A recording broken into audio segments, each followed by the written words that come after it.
যে কোনো ধরনের খিচুড়ি আমার খুবই পছন্দের। আর আজকে আমি আপনাদের সাথে শেয়ার করব সবজি খিচুড়ি রান্নার সহজ রেসিপি। তো আমি পেঁয়াজ, রসুন, শুকনো মরিচ, কাঁচামরিচ, গরম মশলা এবং কয়েক রকম সবজি কেটে নিয়েছি। সবজির ভিতরে ছিল সিম, গাজর, আলু এবং কাঁচামরিচ দিয়ে দিয়েছি। সাথে চাল ডাল ধুয়ে নিয়েছি। এখন রান্নার প্রসেসটা করব। প্রথমে কড়াইয়ে তেল দিয়ে আস্ত জিরা এবং শুকনো মরিচ ভালো করে ভাজা করে নেব। ভাজা হয়ে গেলে এটার ভিতরে পেঁয়াজ কুচি দিয়ে দিব।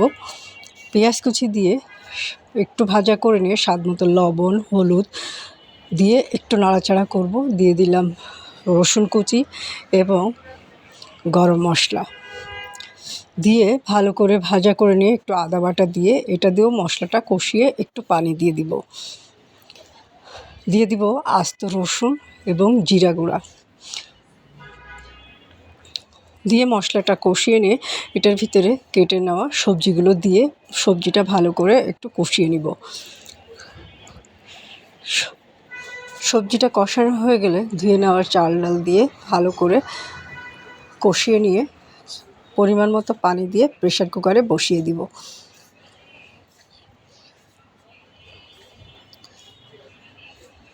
3টা থেকে 4টা সিটি দিলেই হয়ে যাবে।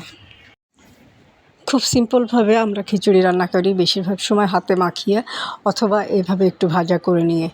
আর এটার সাথে শুকনো মরিচ ভাজা এবং কাঁচা পেঁয়াজ, সাথে থাকবে সরিষার তেল অথবা আচারের তেল, চটকে মাখিয়ে খেতে যে কী অপূর্ব স্বাদ লাগবে বলে বোঝানো যাবে না। সাথে একটু ডিম ভাজা, বেগুন ভাজা যেটাই নেন সেটাই ভালো লাগবে।